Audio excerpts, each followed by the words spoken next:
Monica's secret files leave Tracy scared, Drew and Jason mystery revealed. Prologue: The locked room at the Quatermain Mansion. The Quatermain Mansion was quiet that night, strange, almost unnaturally quiet. The kind of silence that didn't belong to a house known for arguments, scandals, last-minute fights over ELQ shares, and holiday disasters. But the silence hid a secret. On the far end of the second floor, behind an old grandfather clock, there was a narrow passage, originally built by Edward Quatermain as a panic space. Over the decades, it had been forgotten by most of the family, except Monica. Inside that small hidden room was a metal filing cabinet. And inside the top drawer was everything Monica never dared say out loud. Paternity documents, medical records, DNA reports, contracts signed in panic, a sealed evidence bag, and a photograph of someone the family believed they knew. Tonight, those files would destroy peace in Port Charles forever. Tracy never snooped for fun. She snooped for survival. She had returned from Amsterdam only a week ago, claiming she wanted to keep the family on track. But deep down, she felt something was wrong with the Quatermains.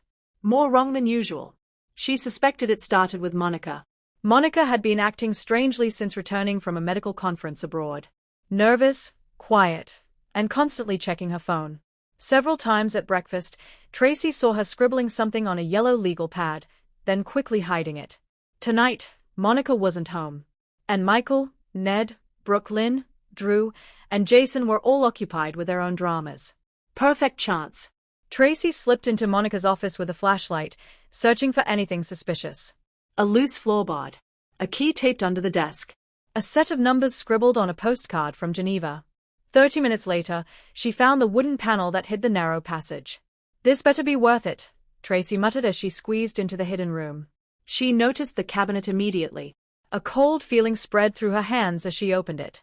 She expected financial ledgers, maybe something about ELQ or paperwork Monica hadn't filed. She was wrong. The first folder she opened had a name printed neatly on the tab. Jason Morgan, Original Medical Dossier. Tracy blinked. Original? Jason had dozens of charts. Years of injuries. Years of regeneration after the accident. But this one? It was dated before the infamous car crash. Before he stopped being Jason Quatermain. Before he became stone cold. Another file was tucked into the folder. And a third one. Tracy suddenly felt cold. Truly cold. This wasn't normal medical documentation. Monica had been hiding this for decades. And then she saw the photograph. Not just Jason. Not just Drew. A picture of a third infant. A third boy.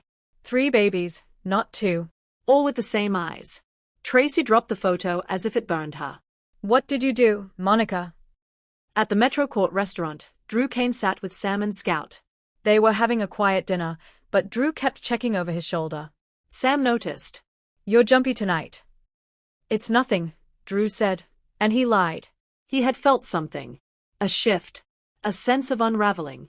Ever since he came back from Greenland, he'd carried memories, flashes of images he didn't understand. A lab. A bright light. A baby crying. Not Scout. A memory that didn't belong to him. Meanwhile, across the room, Jason Morgan stood by the bar, talking quietly to Carly. "Something's off," Jason said. "I can feel it." Carly sighed. "Everything's always off in this town." "No," Jason insisted. "Drew feels it too. I can tell." "Did something happen between the two of you?" Jason shook his head. "No. That's what worries me." For years, Jason and Drew had developed an uneasy truce. A stiff brotherhood. A partnership built on necessity, not harmony. But tonight, both men felt the weight of something approaching. Something old. Something that belonged to the Quatermain family. When Monica finally came home from her late-night shift at GH, she walked straight into the hidden passageway, as though drawn by instinct. She froze. The cabinet was open. The files had been moved. And Tracy stood in the center of the room holding the photograph Monica never wanted anyone to see. "You hid this from us." Tracy's voice shook with real fear, something rare for her. Monica's throat tightened. "Tracy, put that down." "No," Tracy said firmly. "You will tell me everything." Monica closed her eyes. This day had finally come. So she began. "You think Alan only had 2 sons. Jason and AJ. But before Jason, before Drew, there was another." Tracy stared at her. A wave of dread passed over her face. You can't mean. Monica nodded. Yes. A third brother. A child taken at birth. And never returned. Tracy whispered, Dear God. Monica sat down beside the filing cabinet and pulled out the oldest folder, yellowed, fragile, almost brittle with age. Years ago, before ELQ grew to what it is now, Alan discovered something during a conference with the WSB. A classified research program involving genetic mirroring. Creating enhanced resilience through twin mapping. Tracy shook her head. Speak English. It means, Monica said quietly, they were using families with strong genetic lines as test subjects. The Quatermains, Tracy whispered. Monica nodded. Alan unknowingly submitted Jason's early blood samples for a routine medical test, but someone flagged them. Someone with money. Someone who wanted to create a second version of him. Tracy stared. Drew. Yes. Drew was the accidental twin. And the third? Tracy asked, her voice cracking. Monica didn't answer. She opened the sealed evidence bag and revealed a swab. His DNA was never identified. He vanished from the program. No body. No records. Why did you hide this? Tracy demanded. Monica looked her dead in the eyes. Because someone is still looking for him. Before Monica could lock the files again, they heard footsteps in the hall. Jason. Followed by Drew. They had both come at the same time. Tracy muttered, Of course. The universe has terrible timing. Jason paused when he saw Monica standing in the hidden room. Drew froze when he saw the photo in Tracy's hand. What's going on? Jason asked. Drew stepped forward slowly, eyes scanning every paper in the room. Why are there files on us? He asked. And why do they look older than both of us? Monica inhaled sharply. It's time you learned the truth. She handed the photo to Jason. He stared. 3 babies. 3 identical faces. His pulse hammered in his ears. Monica, Jason said softly, who is the third baby? Drew swallowed. Is there another brother? Monica nodded. There was. Jason's jaw tightened. Was? Monica looked down. He was taken from the hospital hours after birth. The WSB denied involvement. The DVX denied involvement. No one ever claimed responsibility.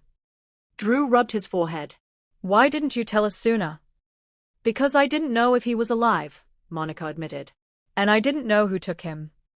Jason asked. And now you do. Monica nodded slowly. They contacted me. Every head snapped up. Even Tracy couldn't breathe. Who? Jason asked sharply. Who contacted you? Monica handed him a letter. Dark ink. No signature. Only 4 words written. The third is awake. Jason felt chills down his spine. Drew whispered, What does that mean? Monica answered with trembling fear. It means his coming to Port Charles. The next morning, chaos began quietly, the kind of quiet that warned of a storm. 1. The Quatermain gate camera glitched. Security footage flickered. A figure appeared for a split second near the gate, then vanished. Jason reviewed the footage twice. I don't like this, he whispered. 2. GH records were accessed. Elizabeth discovered someone had logged into Monica's account from off-site.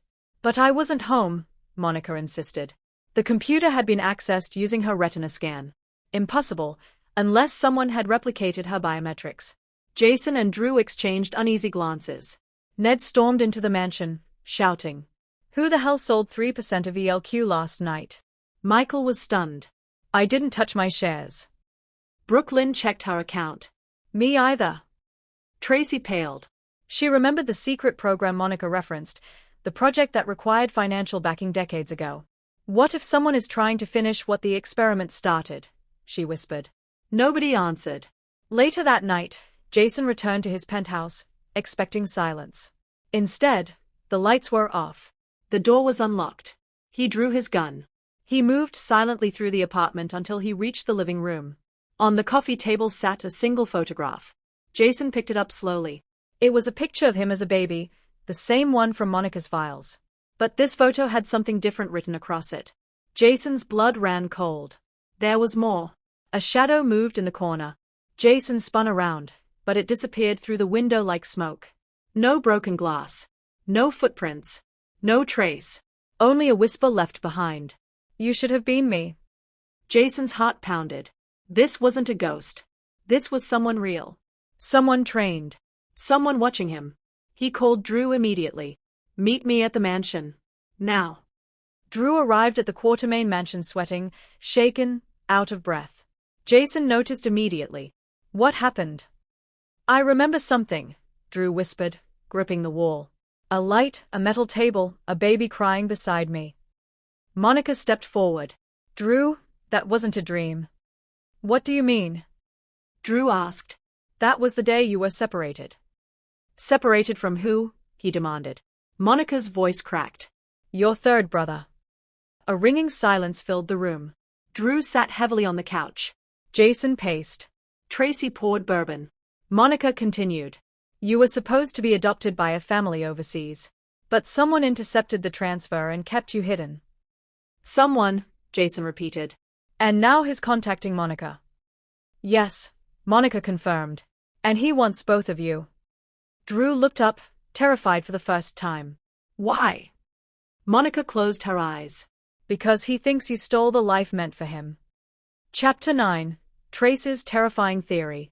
Tracy slammed her glass down. You're all missing the obvious. Jason and Drew stared. Tracy pointed at the files. You both had medical enhancements from the experimental program. Memory implants. Physical conditioning. Identity reconstruction. But the third child. She paused. He never had a life. No name. No family. No identity. Jason muttered. A ghost. No, Tracy said. Something worse. Drew whispered. A weapon. Tracy nodded. Someone took him. Trained him. Manipulated him. Raised him to believe he was the original. The heir. The chosen one. Jason's pulse raced. And now, Tracy said, he's coming for what he thinks is his. 3 days passed with rising tension. Everyone in Port Charles felt it. Even Sonny warned Jason, something's off. You're being hunted. Spinelli discovered multiple firewalls breached. Anna confirmed a foreign operative entered the country. And at last, the Quartermain mansion's front door opened by itself. No sound. No knock. Just a slow creak. Jason and Drew stepped forward side by side. And a man stepped into the light. Tall. Dark coat. Blue eyes. Eyes identical to theirs. But colder. Sharper. He looked at Monica first. Mother, he whispered softly. Monica's face went white. He looked at Jason. You took my place. Then at Drew. You took my life. Tracy choked on a breath. Jason tightened his jaw. Who are you? The man smiled, a calm, chilling smile. My name, he said, is Jacob Quartermain. Drew whispered, Jacob. The man tilted his head. You should have died the night they separated us. But fate has brought us here. He stepped closer. And now, I'm here to claim what's mine. Chapter 11. The Quartermain Night of Hell. Jacob stepped deeper into the living room, every movement precise, almost surgical. Jason and Drew instinctively stepped to flank him, but he only smirked. You two always act like guardians, Jacob said lightly. How poetic. The chosen ones protecting the mistake. Jason didn't raise his gun yet. Instinct said Jacob wanted him to. No one here is a mistake. Jacob laughed, soft but haunting. Monica told you a fairy tale. She always preferred you. But I know the truth. I've known it since I could walk. Drew stiffened. And what truth is that? Jacob's eyes darkened. That I was created first. I was the prototype. And when they realized I wasn't perfect, they created you. Monica gasped. That's not true. Jacob ignored her. Jason stepped forward. If you were created first, why did they hide you? Jacob smiled a broken smile. They didn't hide me. They trained me. Conditioned me. Shaped me. His voice dropped. They built me to erase you. Drew swallowed. You don't have to do this. Jacob's eyes flickered. Brief pain, then icy resolve. Oh, but I do. He took out a USB drive and placed it on the table. This contains every file the organization ever kept about us, including the instructions for my mission. Jason tensed. What mission? Jacob leaned close enough for Jason to feel his breath. To destroy the Quartermains. Monica whispered, horrified. No. Jacob's expression hardened. Starting with you. He moved faster than anyone expected, straight toward Monica. But Jason grabbed him first, slamming him into the fireplace. Drew tackled him next, pinning his arm behind his back. Jacob only smiled up at them. You see? You are programmed too. Tracy screamed. Stop this. All of you. But the fight was far from over. Jacob threw both brothers off with shocking strength. Jason crashed into the coffee table. Drew hit the wall hard. Jacob turned toward the stairs. Now, I finish what they failed to complete years ago. Jason grabbed Jacob's leg before he reached the stairs. Jacob spun, kicked Jason in the ribs, and sent him sprawling. But Jason stood again. Every muscle tight. Every memory triggered. Don't touch my family, Jason growled. Drew moved beside him, breath steadying. Jacob tilted his head. You think you're family? You're lab products. Jason lunged. Jacob dodged. Drew blocked Jacob's escape path. Jason swung again, faster this time, hitting Jacob across the jaw. Jacob staggered, eyes widening. That felt unnecessary. Jason didn't smile. Good. Drew attacked next, punching Jacob hard enough to knock him backward. But Jacob recovered quickly. Too quickly. Tracy shouted. Stop before you kill each other. Monica cried out. Jason. Drew. Don't hurt him. Jacob snarled. They can't. He pulled a switchblade from his boot. Jason's eyes hardened. Drew whispered. Oh, hell. Jacob rushed forward. Jason grabbed his wrist. Drew shoved Jacob into the stair railing. The knife skidded away. The three brothers crashed against the banister, wood splintering from the force. Tracy screamed. Monica sobbed. And suddenly, Jacob stopped, standing between both brothers, breathing hard, eyes burning. He looked almost human for a moment. Then he whispered brokenly, I should have been loved too. Jason froze. Drew's anger crumbled into shock. Jacob looked at Monica with the eyes of a hurt little boy. You never looked for me. Monica stepped forward with trembling hands. I tried. No, Jacob cut sharply. You forgot me. His voice cracked. You all forgot me. Jason felt something shift. This wasn't a monster. This was a wound. A living wound. Chapter 13. Monica's confession to all three sons. Monica slowly approached Jacob, ignoring Jason's warning. Jacob, please. Let me explain. But he stepped back sharply. No explanations. Just truth. Monica exhaled shakily. Your birth wasn't supposed to go the way it did. You and Jason were the first twins. Drew came later when the program expanded. Jacob blinked. He clearly didn't know this. You were born strong, Monica said softly. Healthy. But someone manipulated our records. Someone powerful. They told us you were stillborn. Jacob's breath caught. Monica reached toward him. They stole you before I ever held you. Jacob closed his eyes. Jason and Drew exchanged shocked looks. Monica's voice broke. I never forgot you. I mourned you. Tears slipped down her cheeks. I didn't forget you, Jacob. I lost you. For the first time, Jacob looked unsure, as though the foundation he stood on cracked beneath him. Drew stepped forward gently. Jacob, we didn't steal anything from you. Jason nodded. We didn't know about you either. Jacob's gaze darted between them. Conflicted. Wounded. Human. But then, his phone buzzed. An unknown number. Jacob glanced at the screen. His face hardened again. It's too late. Jason stepped forward. For what? Jacob whispered. For all of us. A black SUV pulled up outside the mansion. Lights off. Engines silent. 4 operatives stepped out wearing tactical gear. Tracy gasped, looking out the window. We're under attack. Jason and Drew immediately moved into defense mode. Jacob whispered, They're here for me. Jason grabbed his arm. Why? Jacob looked devastated. Because I failed my mission. And now, they'll erase all evidence I exist. Monica gasped. No. Jacob put a hand on her shoulder. Softly. Gently. You've already lost me once. You can't lose me again. Jason and Drew stared, stunned. Jacob looked at them, his brothers, with eyes full of something heavy and painful. I'm sorry, he whispered. Then he moved toward the door. Jason blocked him. You're not going alone. Drew nodded. If they want war, they get all three of us. Jacob shook his head. You don't understand. They built me to survive this. Not you. Jason stepped closer. We survive everything. Jacob looked at both brothers for a long moment. Then he whispered. Then let's finish this. The operatives stormed the mansion. Jason took the first two out with calculated precision. Drew grabbed the third, slamming him into the wall. Jacob handled the fourth with lethal efficiency. Monica and Tracy hid behind the staircase as gunfire erupted. Jason shouted, "Get down." Jacob tackled another operative through the living room window. Drew grabbed a fallen weapon and fired back, forcing the rest to retreat outside. The fight spilled onto the lawn. Jason and Drew fought like soldiers. Jacob fought like a ghost, silent, deadly, efficient. For a moment, the three brothers fought together in perfect synchrony. Like they were one unit. One bloodline. One force. And then, more SUVs appeared. Dozens of operatives. Too many. Jason cursed. We can't fight all of them.